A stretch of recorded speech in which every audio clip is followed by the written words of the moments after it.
Muchachada mía, hoy os presento un tema muy interesante que además es el último grito en las noticias. Está muy en boga porque tenemos que entender la Guerra Fría para comprender qué es lo que está pasando ahora en el mundo. Puesto que mi playlist sobre la Guerra Fría, que es de 6 vídeos, es muy larga, me he propuesto hacer un resumen de este tema tan interesante. Y la segunda parte del vídeo va sobre la descolonización, también un tema de rabiosísima actualidad.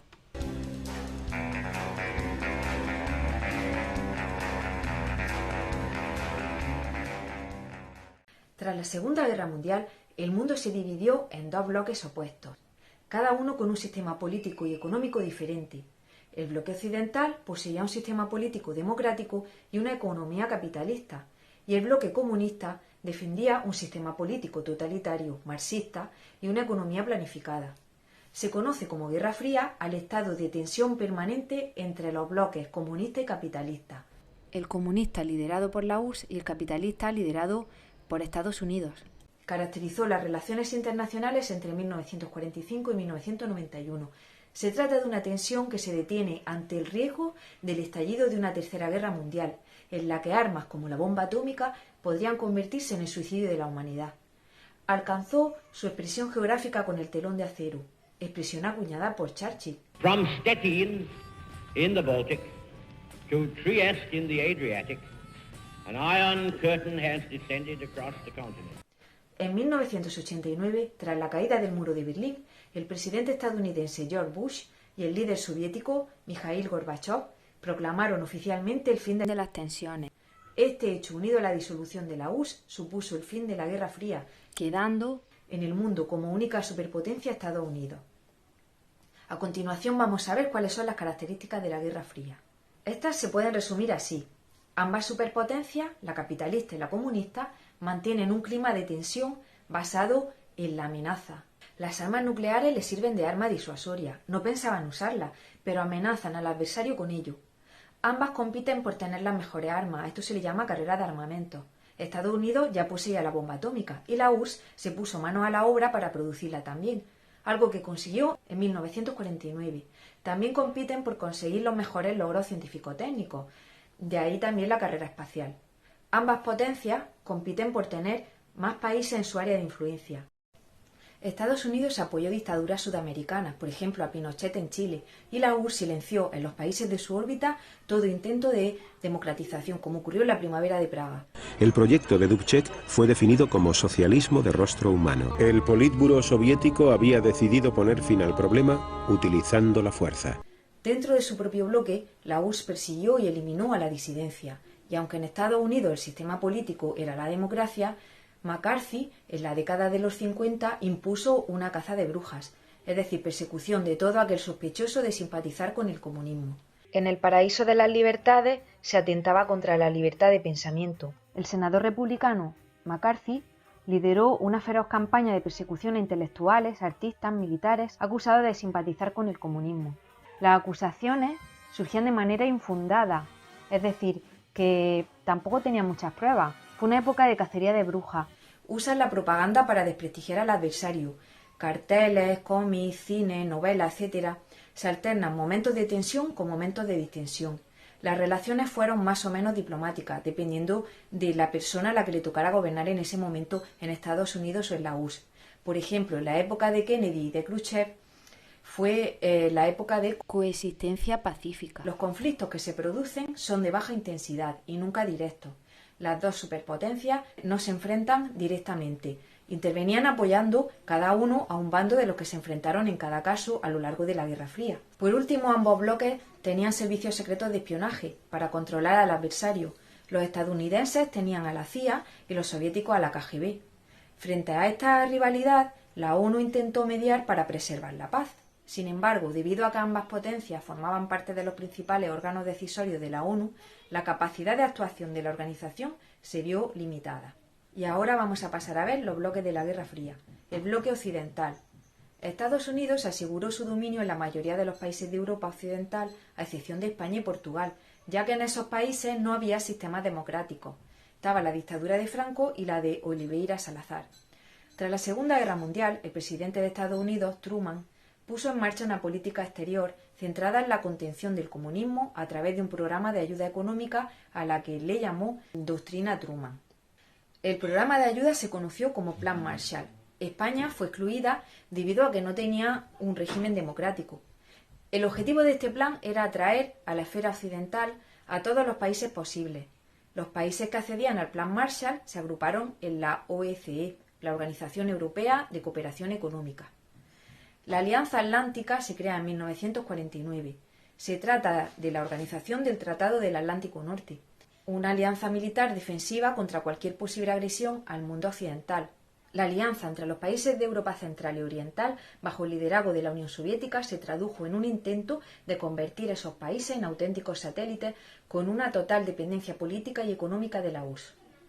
Los países que formaron el bloque soviético en Europa fueron Rumanía, Hungría, Checoslovaquia, Polonia, Bulgaria y la República Democrática Alemana, fundada en 1949. A estas se le conocieron como las democracias populares. Con el fin de afianzar el dominio sobre estos países, la URSS utilizó una doble táctica económica y militar. En 1949 se creó el Consejo de Ayuda Mutua Económica, el Comecon, cuyo objetivo era coordinar la planificación de la economía de los países miembros y consensuar un sistema de ayuda mutuo, algo paralelo al Plan Marshall. Asimismo, para la protección militar y en respuesta a la OTAN, en 1955 se fundó el Pacto de Varsovia, una alianza entre la URSS y los países europeos de la órbita soviética para defenderse ante cualquier agresión del bloque occidental. Yugoslavia y Albania también implantaron un sistema comunista, pero se negaron a aceptar la subordinación a la URSS. Fuera de Europa, el comunismo fue ganando posiciones al alentar procesos revolucionarios en China, Corea del Norte o Vietnam. A continuación vamos a ver los principales conflictos durante la Guerra Fría. Los puntos calientes de la Guerra Fría afectaron a todos los continentes y fueron numerosos. Entre ellos destacan los siguientes: la división de Alemania y de Berlín, de su capital, en 4 partes. Alemania y Berlín fueron divididas en 4 sectores: el británico, el francés, el estadounidense y el soviético. Berlín, dentro de Alemania, quedaba en el lado soviético del país. En 1948, Reino Unido, Francia y Estados Unidos decidieron unir sus sectores formando una federación, la República Federal Alemana, RFA. Ante esto, los soviéticos reaccionaron con el bloqueo entre Berlín Occidental y la Alemania Occidental. Su intención era forzar a los ciudadanos del Berlín Occidental a incorporarse a la zona oriental y formar así un Berlín unificado. Pero los Estados Unidos crearon un puente aéreo entre las zonas, fracasando así el bloqueo impuesto por la URSS. En respuesta, la URSS creó la República Democrática Alemana, quedando Alemania dividida entonces en 2, la RFA, República Federal Alemana, y la República Democrática Alemana. La Guerra de Corea es el primer conflicto periférico de la Guerra Fría. La península de Corea, que es como una especie de apéndice, una península, estaba ocupada por Japón durante la Segunda Guerra Mundial y tras la Segunda Guerra Mundial se divide en 2 zonas separadas por el paralelo 38. La zona norte es ocupada por tropas soviéticas y la zona sur por tropas de Estados Unidos. En 1948 se habían establecido ya 2 estados: la República Popular de Corea, con gobierno comunista en el norte, y la Corea del Sur, con gobierno nacionalista prooccidental. Ni las 2 grandes potencias, ni tampoco la ONU, consiguieron la unificación de las 2 Coreas. Entre los 2 estados existió desde el principio una fuerte tensión. Los 2 aspiraban a englobar al otro. La proclamación de la República Popular China en octubre de 1949 contribuyó a aumentar la tensión, y en junio de 1950 los norcoreanos, animados por Stalin, invaden el sur sobrepasando el paralelo 38. La ONU condenó la invasión. El Consejo de Seguridad, posiblemente gracias a la ausencia del representante soviético en este momento, que hubiese vetado la decisión, autoriza a Estados Unidos a organizar la intervención en Corea bajo la bandera de la ONU. Llaman a los cascos azules para intervenir. Las tropas formadas recorren los territorios ocupados, pero sobrepasan a su vez hacia el norte el paralelo 38, es decir, tanto los del norte como los del sur sobrepasan la línea roja. Esta acción provocó la intervención de China a favor de los norcoreanos. Van a defender a los norcoreanos porque son comunistas como China. Los chinos norcoreanos ocuparon a su vez parte de Corea del Sur. Las tropas de la ONU y USA lograron finalmente establecer la frontera del paralelo y se llegó al armisticio en 1951. Pero las hostilidades continuaron 2 años después, muriendo muchísimos coreanos y chinos. en concreto 6 millones de personas. En 1953 se establece en Panmunjom, donde se firma el armisticio, una nueva división siempre en torno al paralelo 38. Esta frontera sigue siendo en la actualidad una de las líneas de mayor fricción internacional. Construcción del muro de Berlín, 1961. Ante las frecuentes fugas de los habitantes de Berlín comunista, atraídos por la prosperidad económica alcanzada en la parte occidental, los soviéticos decidieron separar ambos mundos por una barrera física, el muro de Berlín, que se convirtió en el símbolo de la Guerra Fría. Los mismos berlineses lo derribaron en 1989. Desembarco en Bahía de Cochinos, Cuba, 1961. Organizado y financiado por la CIA, el intento de derribar a Fidel Castro con un ejército de opositores cubanos acabó en un estrepitoso fracaso y supuso un acercamiento de Cuba a la URSS. Fidel Castro había puesto fin a la dictadura de Batista en Cuba. Este nuevo gobierno comunista fue visto con recelo por parte de Estados Unidos y como una amenaza para los intereses estadounidenses sobre la isla. A ello se debió la invasión de Bahía de Cochinos. Crisis de los misiles, 1962. Aviones espías norteamericanos fotografiaron en Cuba rampas de misiles nucleares soviéticos orientados hacia Estados Unidos. El presidente Kennedy ordenó el bloqueo de la isla para impedir a los soviéticos abastecer el armamento al régimen cubano. Tras momentos de gran tensión, la URSS retiró sus barcos. Guerra del Vietnam, 1955-1975. El Vietcong, grupo armado del Vietnam del Norte comunista, invadió Vietnam del Sur, que era capitalista. Estados Unidos envió ayuda militar al sur y se embarcó en una guerra impopular y de gran desgaste que terminó con la retirada norteamericana y la unificación del Vietnam bajo el régimen comunista. Contra esta guerra reaccionó un fuerte movimiento pacifista, cuyo ejemplo más conocido es la figura del músico John Lennon. Últimos años de la Guerra Fría. Durante la coexistencia pacífica hubo un fuerte movimiento pacifista en todo el mundo, comenzando en Estados Unidos, donde muchas voces protestaban contra la guerra del Vietnam. Surgieron movimientos antinucleares y empezaron a difundir críticas realizadas por científicos, cineastas, intelectuales, etc. Pero a finales de la década de los 70, la tensión volvió a recrudecerse. En 1978, la URSS invade Afganistán ante las revueltas que se produjeron allí contra el régimen comunista. Allí, las tropas soviéticas se enfrentaron a las guerrillas islamistas, apoyadas por Estados Unidos. Esta guerra se conoció como el Vietnam de la URSS, por las muertes y la destrucción tan grande que supuso.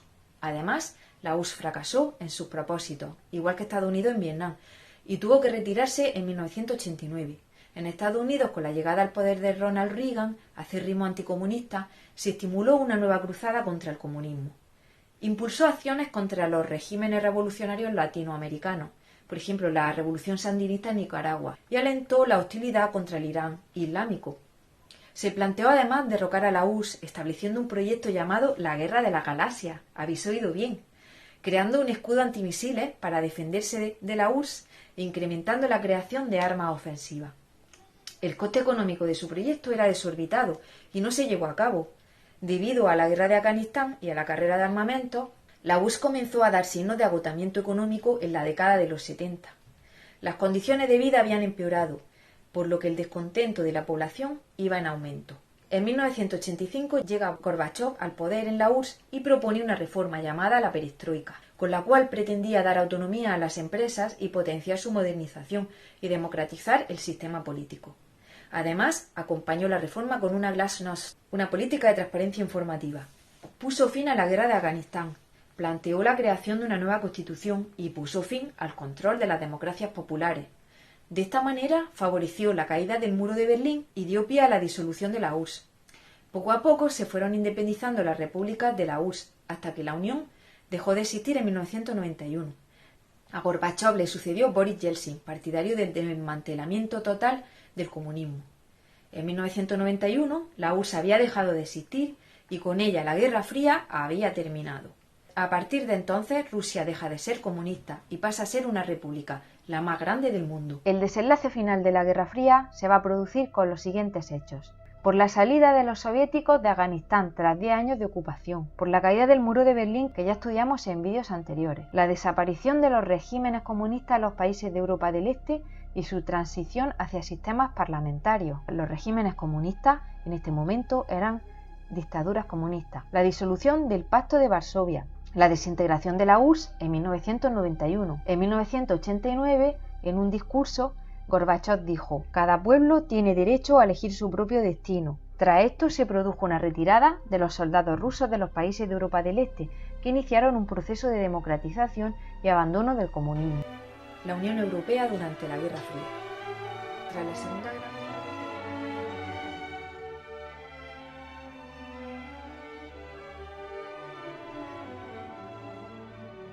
durante la Guerra Fría.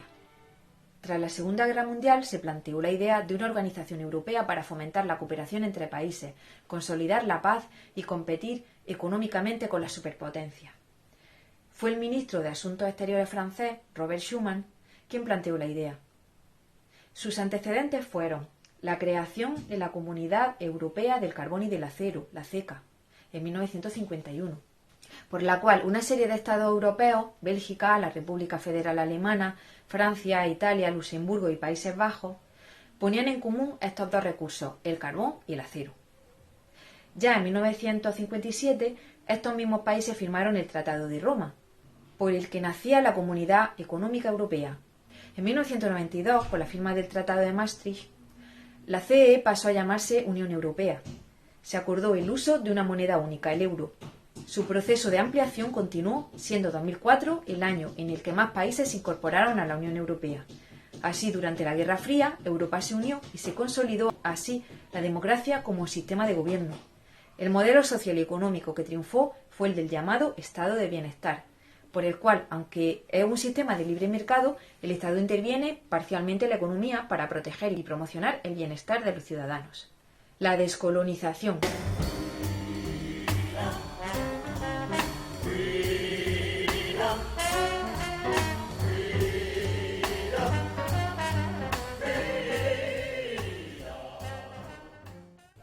Se entiende por descolonización el proceso de independencia de las colonias que los países europeos poseían en el continente asiático y en África.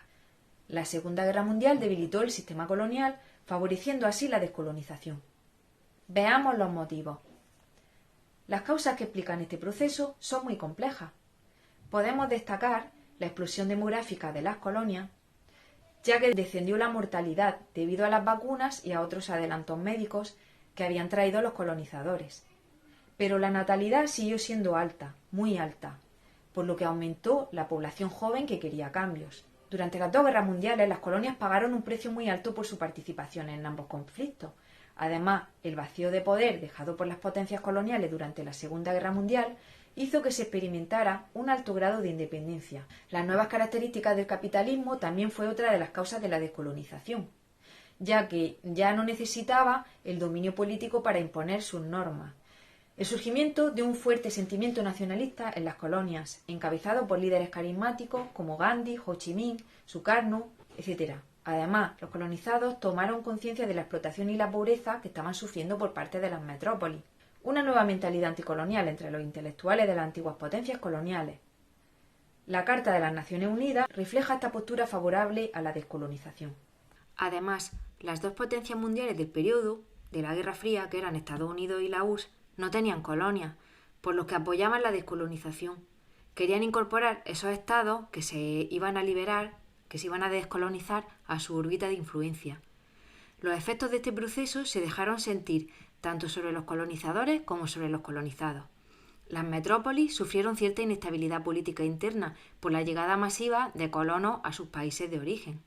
Los nuevos estados o estados descolonizados obtuvieron la independencia teórica, pero cayeron en lo que se ha conocido como neocolonialismo, pues seguían y siguen bajo el control indirecto de las metrópolis. Se han creado nuevas formas de dependencia económica, política y cultural menos evidentes y costosas porque no suponían un control directo, militar y administrativo del territorio. Mantener las colonias era caro. Esa fue una de las causas de la descolonización, lo caro que era mantener las colonias. Las antiguas colonias compran productos elaborados más caros que los que ellos exportan. que son productos agrarios, materias primas y fuentes de energía, lo que supone un intercambio desigual. Además, tienen que pedir préstamos a los países más desarrollados y a organismos internacionales, debiendo pagar elevados intereses. Esto ha generado una deuda creciente que frena su desarrollo autónomo y perpetúa la desigualdad entre países ricos y pobres, y fomenta la creación de estados débiles, corruptos y con gobiernos títeres de intereses extranjeros. Así pues, la consecuencia más grave fue el subdesarrollo, que aún hoy sufren muchos de estos países. Además, el neocolonialismo puede instigar golpes de Estado para imponer dictaduras militares, favorables a los intereses extranjeros. En 1955, algunos jefes de Estado de las antiguas colonias se reunieron en Bandung, Indonesia. De esta conferencia surgieron dos conceptos, el del tercer mundo y el de la no alineación, que significaba el rechazo a convertirse en los peones de la partida de ajedrez que estaban disputando el bloque capitalista o primer mundo y el comunista denominado segundo mundo. Es decir, los no alineados no se unieron a ninguno de los dos bloques de la Guerra Fría, ni al capitalista ni al comunista. Se llamaron por ello los no alineados. Los líderes más carismáticos de esta conferencia fueron el político egipcio Nasser, el primer ministro de India Nehru, el presidente de Indonesia Sukarno y el primer ministro de la República Popular China, Zhou Enlai. Proceso de descolonización. Los países del tercer mundo no consiguieron la independencia al mismo tiempo ni de la misma forma. Oriente Próximo ha estado habitado mayoritariamente por comunidades árabes. La desaparición del Imperio turco tras la Primera Guerra Mundial permitió a Francia y Reino Unido repartirse el control de esta región. En el siglo XIX había nacido el movimiento sionista, que era defensor de la creación de un Estado judío en Palestina. El pueblo judío era originario de la zona, pero en su lucha contra los romanos en el siglo II después de Cristo fueron expulsados de Israel, con lo que iniciaron la diáspora judía. El sionismo consiguió influir en la política exterior de Francia y Reino Unido, por lo que firmaron dos acuerdos favorables a los deseos de este movimiento. El Tratado de Sykes-Picot de 1916, que es un acuerdo secreto firmado entre Francia y Reino Unido sobre el reparto de la influencia sobre la zona, por el cual a Reino Unido le tocaba el control de Palestina. Y el segundo, la Declaración de Balfour del 17, texto aprobado por Reino Unido que concedía a los judíos el derecho de establecerse en la que, según su tradición milenaria, era su tierra prometida. Después de la Segunda Guerra Mundial, como consecuencia del Holocausto, muchos judíos se desplazaron a Palestina. Esto ocasionó un conflicto con las poblaciones árabes que vivían allí desde hacía cientos de años. Reino Unido y la ONU, para evitar estos enfrentamientos, acordaron en 1947 repartir Palestina entre árabes y judíos. Así se inició un conflicto que continúa en nuestros días, ganando a los israelíes cada vez más terreno a los palestinos. El proceso de descolonización en el continente africano estuvo condicionado por su gran variedad étnica y religiosa. El norte de África, con mayoría islámica, fue la primera zona en descolonizarse. El caso de la independencia de Argelia fue especialmente cruento, ya que lo lograron tras una traumática guerra contra Francia. África subsahariana fue más tardío debido a su mayor diversidad. Las colonias británicas de Sudáfrica y Rodesia fueron especiales, ya que los colonos blancos establecieron un régimen segregacionista, el apartheid, contra el cual luchó el conocido Nelson Mandela, que llegó a ser presidente de Sudáfrica. En gran parte de estos estados se impusieron gobiernos dictatoriales. Salvo el caso del Congo, que sufrió una guerra civil, el resto de estados se independizaron de un modo pacífico. Y ahora vamos a ver el caso de la India y el sudeste asiático. La India era la perla o la joya de la corona del Imperio Británico. Tras las campañas de Gandhi, la India obtuvo su independencia en 1947 y a esta le siguieron otras posesiones británicas en Asia. Fue una separación atenuada por la Commonwealth, asociación por la que permanecían ligadas a la metrópoli. De las colonias francesas de Asia, Indochina fue la que vivió un proceso de independencia más violento, dirigida por Ho Chi Minh. Los franceses se retiraron e Indochina se dividió en una zona norte comunista y la sur procapitalista. Después tuvo lugar allí, ya vista, la guerra del Vietnam. En Indonesia, Sukarno logró la independencia de Holanda tras la Segunda Guerra Mundial. Ya por último vamos a acabar hablando del arte más relacionado con la Guerra Fría. Dos concepciones antagónicas de arte. Los contrastes entre los dos bloques en los que se dividió el mundo se dejaron sentir también en el arte.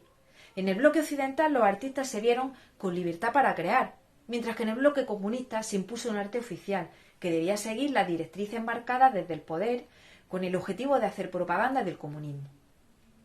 El arte occidental, tras la Segunda Guerra Mundial, siguió tendencias diversas, destacando el pop art, desarrollado en las décadas de 1950 y 1960.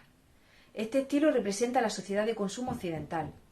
Se caracteriza por ser un arte figurativo y por mostrar cómo es la sociedad de consumo, su publicidad, su forma de vida, qué consume, qué come, cómo se viste, los personajes famosos.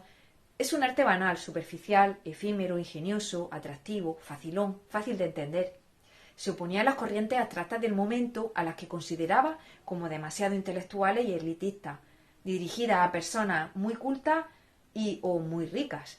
Vamos a destacar a Roy Lichtenstein y a Andy Warhol con su sopa Campbell. En el bloque oriental se impuso el realismo socialista, que se inició en la URSS, de Stalin en la década de los 30. Aspiraban a crear un arte universal y colectivo.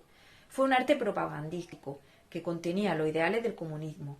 Representa a personas trabajando y en la obra no hay ningún protagonista. Todas las personas son iguales. También pretende ensalzar los logros conseguidos por el comunismo y hacer propaganda de los líderes políticos. Un ejemplo podría ser Vladimir Tatlin, con su monumento a la Tercera Internacional. Bueno, esto es todo por hoy. Si te ha gustado, suscríbete y dale a like. Gracias.